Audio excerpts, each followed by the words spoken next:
Welcome into Tapping Vegas, brought to you by Better and Green. Today we are breaking down UFC Fight Night between Renato Moicano and Chris Duncan. Bobby, another week down and another profitable week at that, too. Not quite as crazy as the week before, but anytime you go up against Vegas, that's a win, and we're starting to stack them up now.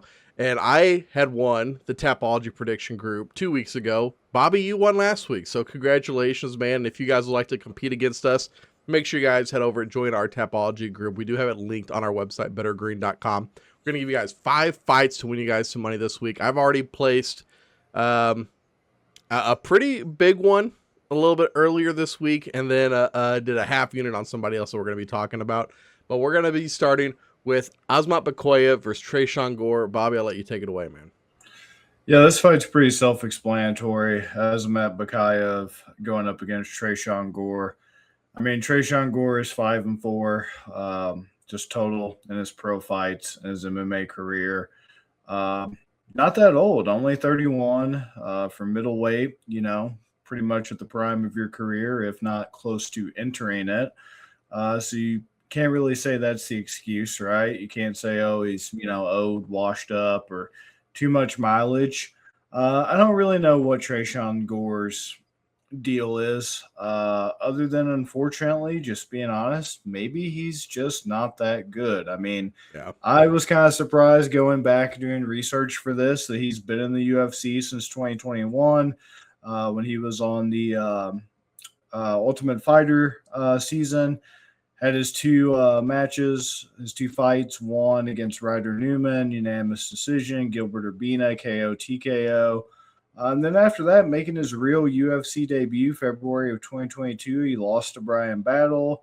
Anytime you lose to Cody Brundage, that is extremely concerning, especially when he finishes you with strikes in round 1.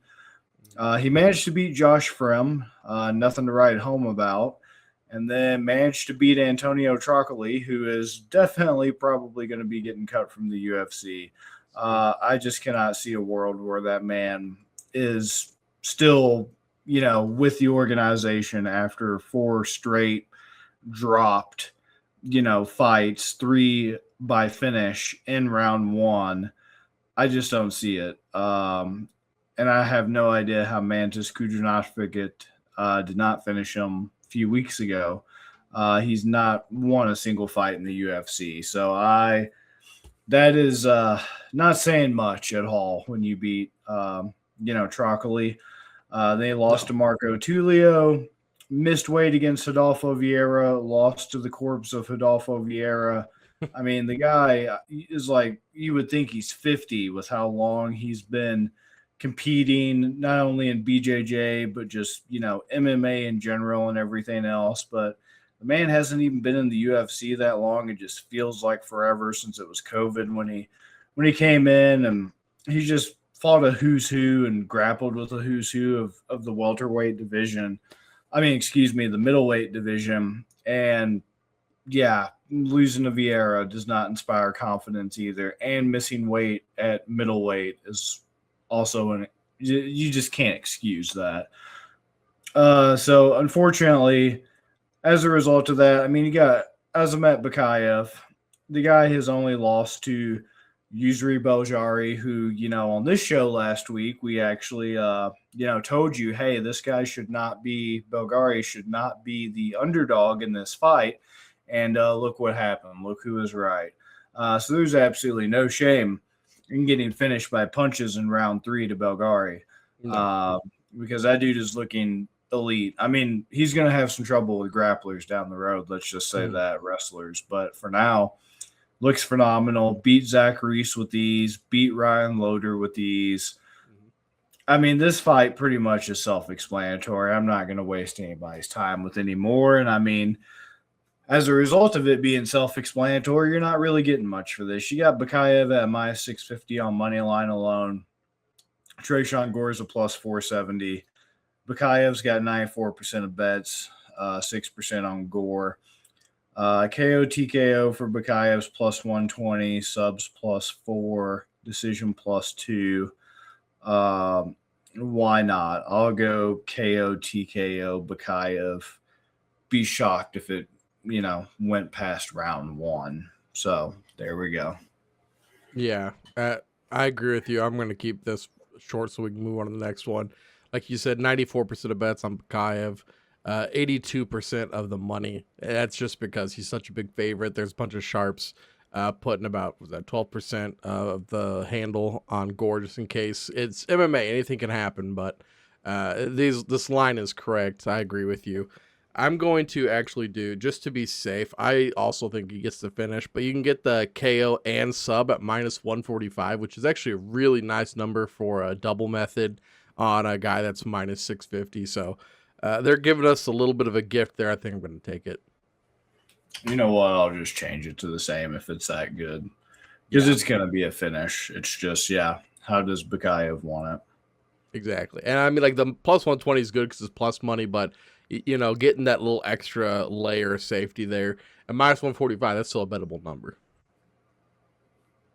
Let's talk about some big boys here. We're talking Guilherme Pat versus Thomas Peterson. So basically, Pat's the better striker here. Peterson's going to be the better grappler. Can Peterson hold him against the wall and wall install it out? Man, I don't think so.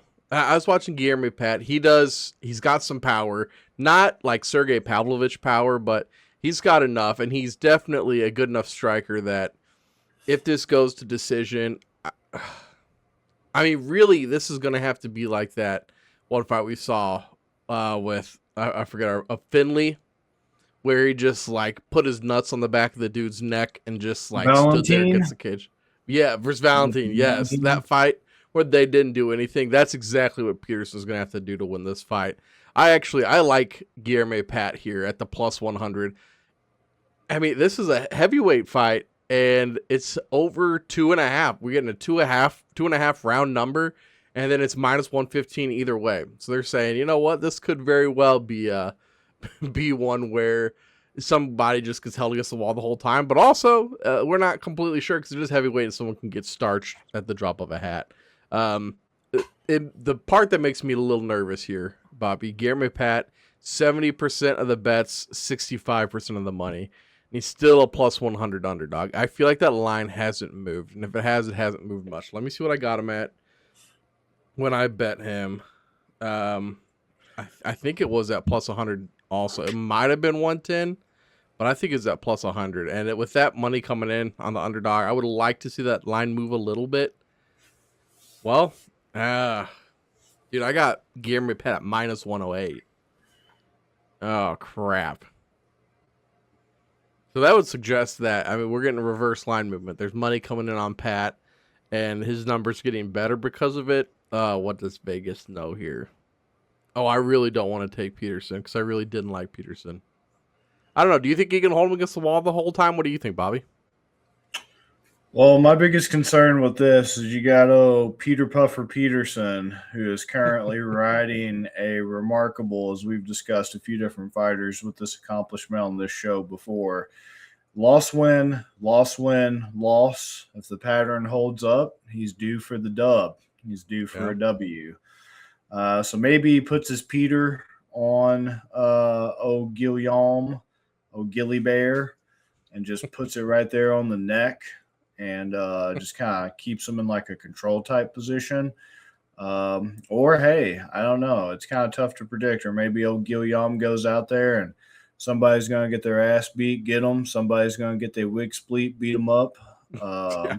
So I don't know. It's definitely not really an exciting fight with heavyweight. By this point, people who have been watching this show for a while pretty much know my stance on heavyweight fights. I believe that they should be abolished, and the amendment that gave heavyweight fighters the right to fight in the UFC, the 69th Amendment, should be repealed.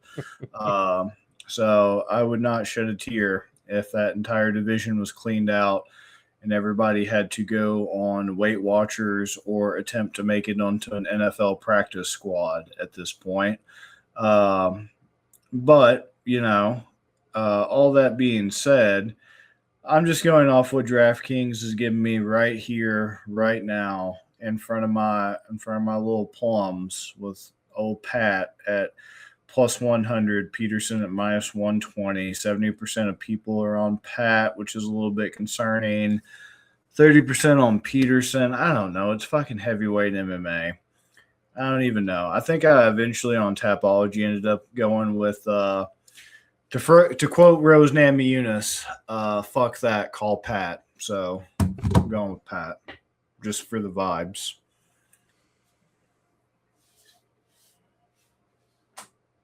It makes me okay.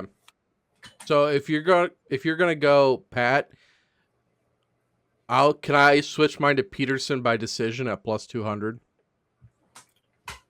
You're joining the Peter Puffer cult. That's what he calls his fans. I'm not the one making this up. He is. I really don't want to. Those Vegas numbers are just really scaring me. And that way, I guess you can be a son of Peter, since he's Peterson. Okay, I will do that. That'll cover our bases. I think it's gonna be one of those two: Pat wins or a Peterson decision. Peterson's not getting a finish. That'd be crazy. God, what a hell of a damn card, man. I can't believe they put this in the Apex. This better not be in the Apex. This would sell out MSG. And I'm not talking about monosodium glutamate. This is something, Bobby. I'll give you that. Next up, we're talking Tommy McMillan versus, Manalo Zucchini? Mr. Zucchini. Why don't you take it away, Bobby? This is the only fight I give a damn about on this card until we get to the main event. If Sean is sugar, then Tommy Sour Diesel. Tommy Sour looks like the main antagonist in any Will Ferrell movie from the last 20 plus years. No, in all seriousness, he is a training partner of Sean O'Malley.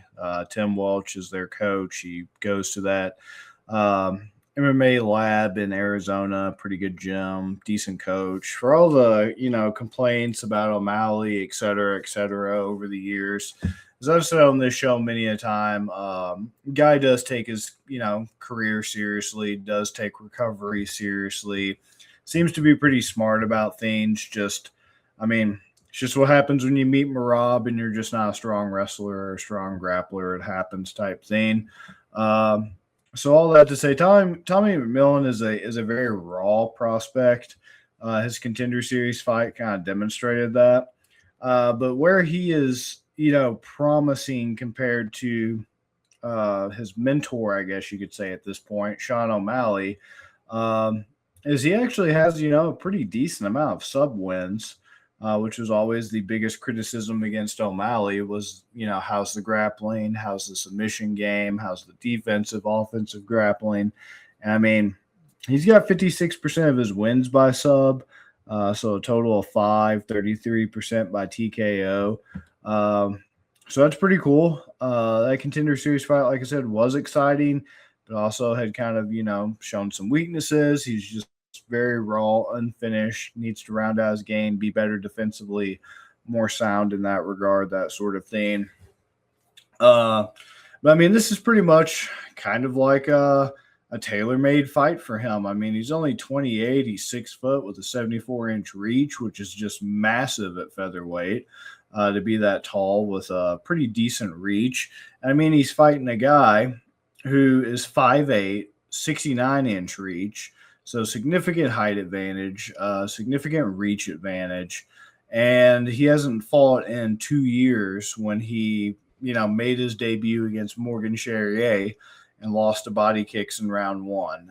No shame in losing to Charrier, who at that time was highly touted as the next big thing in the UFC. We'll see how his career rebounds after a little bit of a, rough stretch.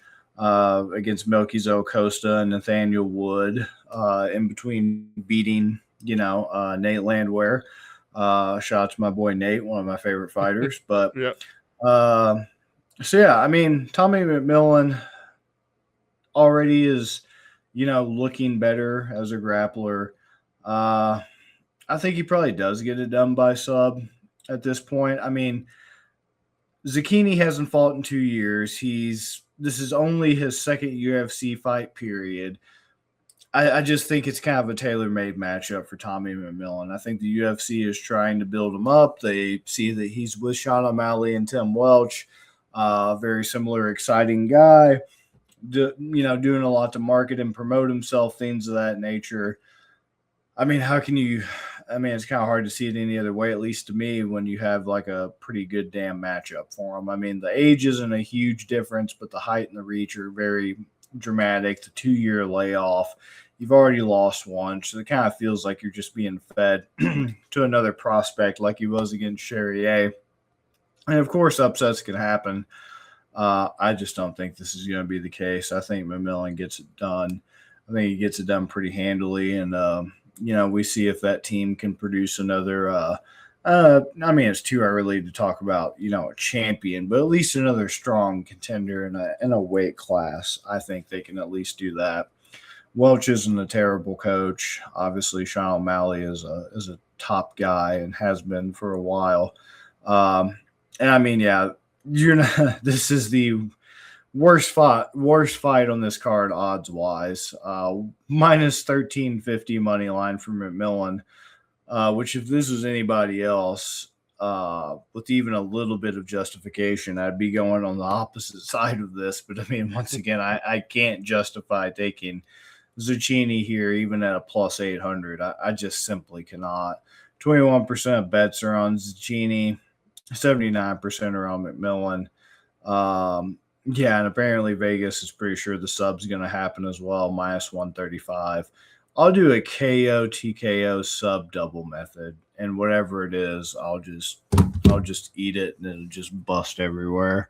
Because I'd be shocked if this goes to decision. Zucchini's he's mad ripe and he's creaming. So yeah, Right. What do you think? I agree, man. I agree. The KO sub, unfortunately, it's minus 500. That's the only ouch part about it. But I mean, there's a reason it's like that. I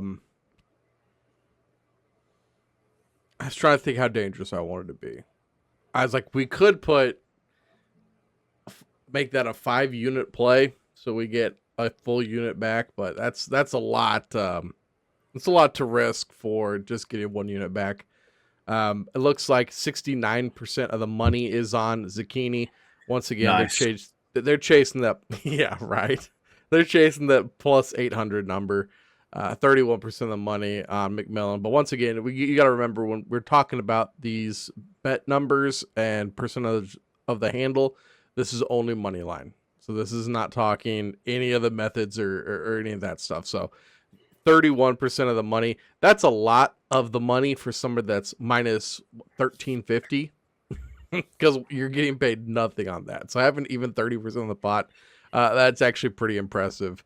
And ask yourself, is Vegas going to pay out 69%, which once again, nice percent of the money at plus 800? Yeah, right. Yeah, no Yeah, damn right. way. Not a chance. So yeah, I'm with you. Call the FBI if that happens. Yeah, exactly. The decision makes me.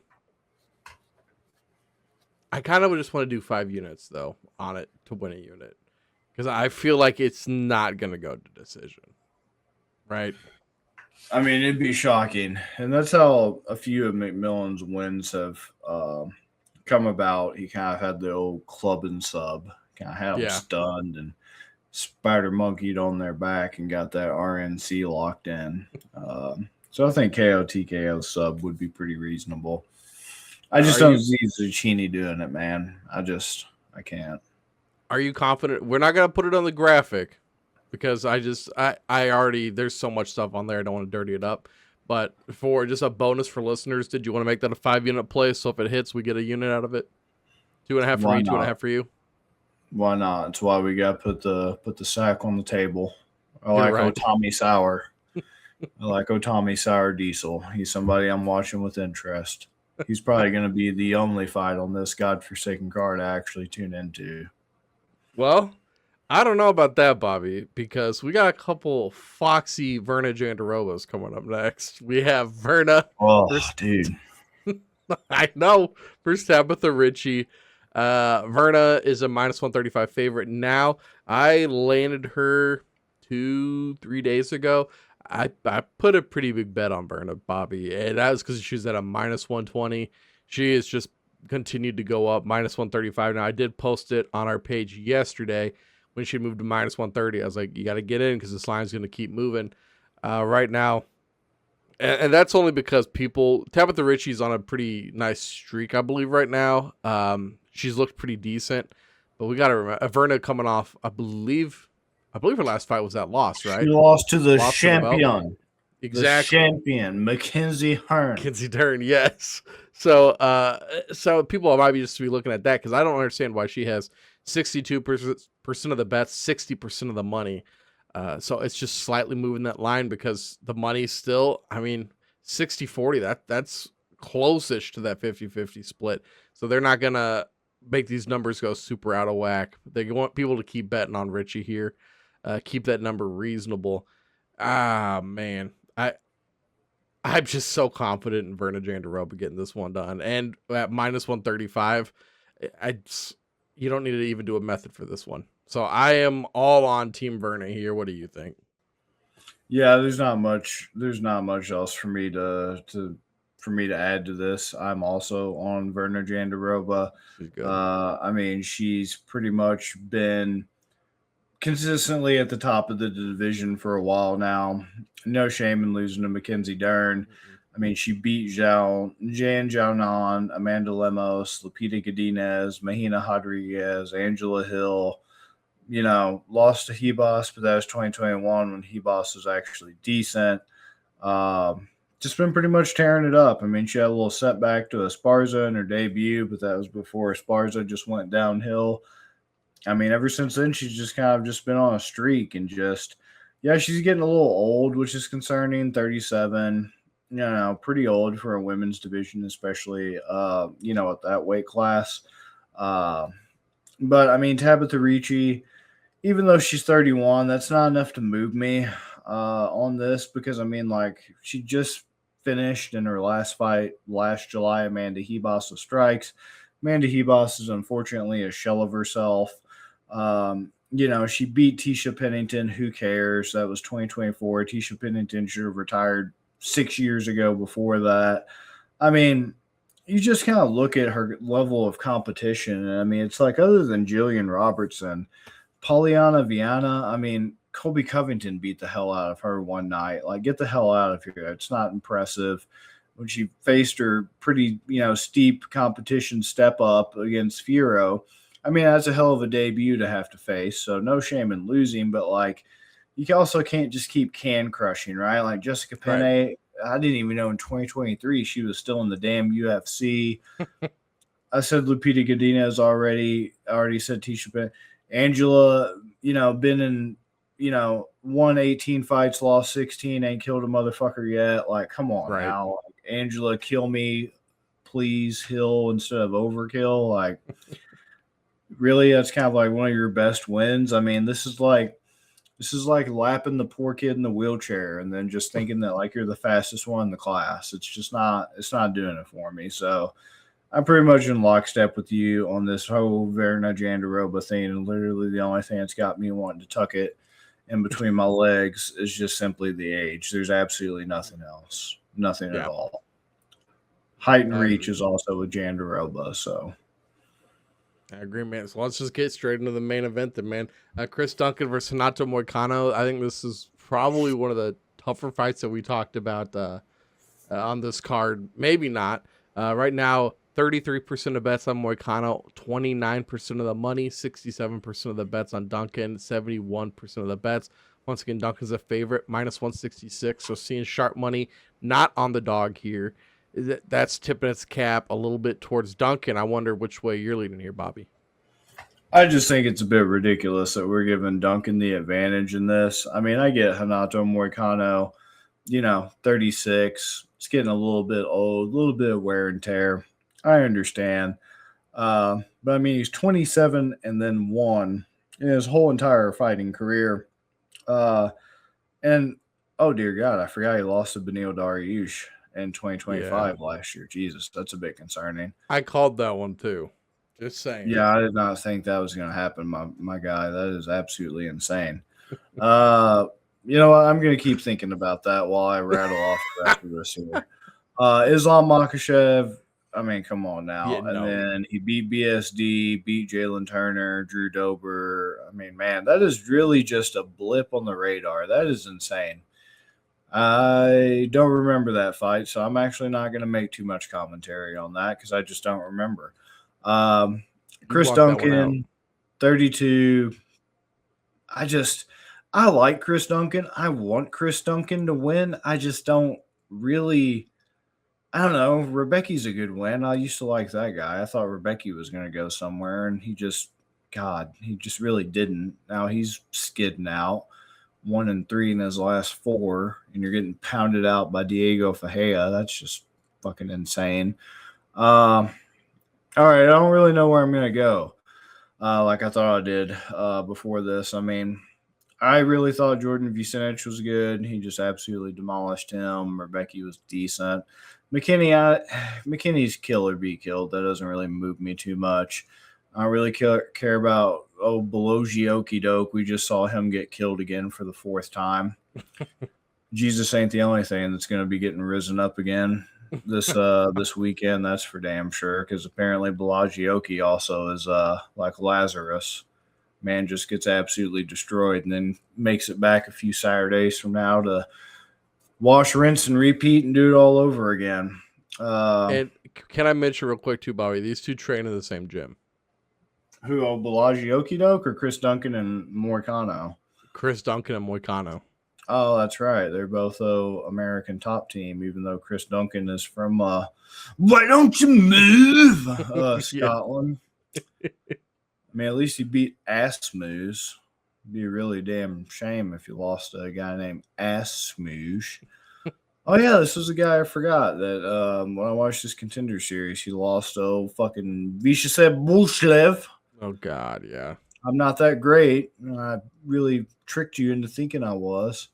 I don't even know, man. I really thought I was going to come into this and be heavy on old Moicano. And you know what? God damn it. Is it one of those cases like we talk about all the time? Is it one of those things where you think, oh, they're fine until they're not? I mean, how many times do you make excuses? And yeah, Beneil Dariush, that was bad. But maybe it was just because he was all bummed out about the whole Makhachev thing. Maybe his heart just wasn't in it. Maybe he just wasn't really feeling it, man. Apparently he's been staying off socials too. Like, apparently he's taking this fight real seriously. And the line is over under 2.5 rounds. And Vegas is favoring under 2.5 rounds. So Vegas sees a finish here, an early finish. And I just watched something the other day where Chris Duncan was just getting absolutely manhandled by some grappler. And Moicano is actually a really good grappler and a BJJ black belt. And for some reason, I just keep thinking Moicano submission.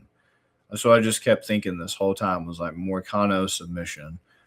So for now, I'm just going to take Moicano money line at plus 140. And if I'm wrong, hey, then I know that he really is skidding.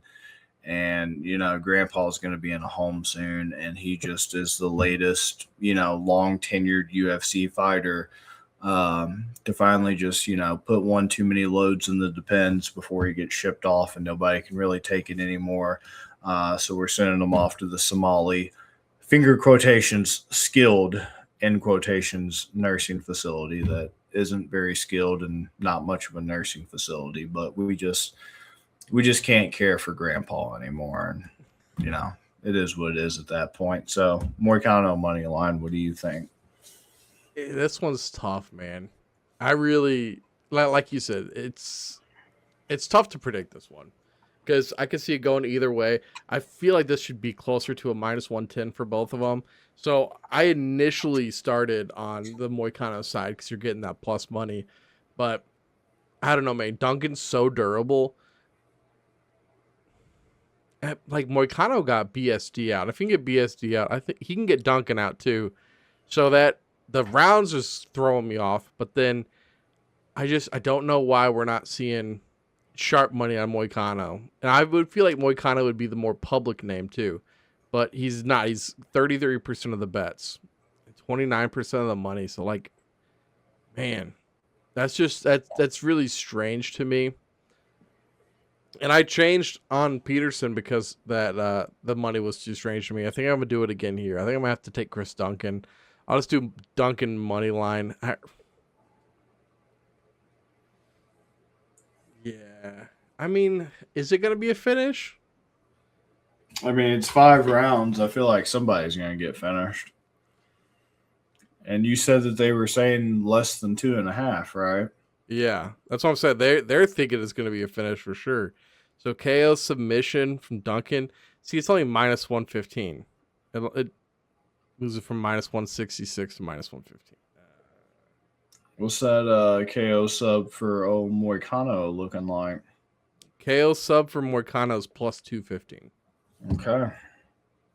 You doing that? That might be my haymaker because nothing else on this card's worth a damn. Okay. That's how bad of a card it is. You can't even get a good haymaker. Yeah, I feel like both these guys both of them have submission abilities, and both of them have gotten guys out with their fists. So yeah, I'll just do the other side of that. I'll do the Duncan KO submission at minus 115. And then, as long as it doesn't go to decision, we're all right. Don't blame me, man. It's a tough one. It's the closest fight on here. That's for damn sure. That 2.5 line that's interesting. Let's see. I might give out an extra one right here, right now. Let's see. Fight props. Let's see. Is there to start the 5th? Fight to go the distance. No is minus 450. To start round 4. No is minus 200. No, I don't think any of the numbers are good enough. To start round 3 is minus 110. So I would rather do this to start round 3 no than the under 2.5. Because I'd rather do the minus 110 than the minus 140. But yeah, play around with some of those guys. I think I'd probably stay around from that round total. I think that one could get tricky. It'll probably happen right around there. So which side of the 2.5 is going to fall on? Your guess is as good as mine. Bobby, I do not have a flip finishing fighter at the moment. It has been a very busy week. I created a new Nerfy tool, so if you're a baseball bettor, that is available now today, as of Wednesday. It is it's up on the website for free. If you're a premium member, you get a couple extra numbers, some extra stats, a couple extra tools that you can use. You can have like a team comparison to help you guys with your bets. But Bobby, other than that, man, that's going to do it for me. The flip finishing fighter will be posted on all of our socials at Better Green on all of our socials. What is the haymaker today? Are you doing that Moicano double method? Yeah, I think that's the only one that's really giving me anything crazy on here. I can't really go with Tommy Sauer for anything. Jandaroba's not really moving the needle. So it's not really too crazy, plus 250. But hey, if it hits, it's more than what most of your other favorite shows are giving you nowadays. We're consistently giving you out plus 900s, plus 800s, and actually hitting on them, not only giving them out, but hitting on them. And then update on my conspiracy watch of the thumbnail. 1 and 2 right now. The only correct one was Movzar was the correct one for UFC London in the thumbnail for the post-fight press conference. Adesanya last week was in the thumbnail. We know that he got knocked out, which, boy, you love to see it.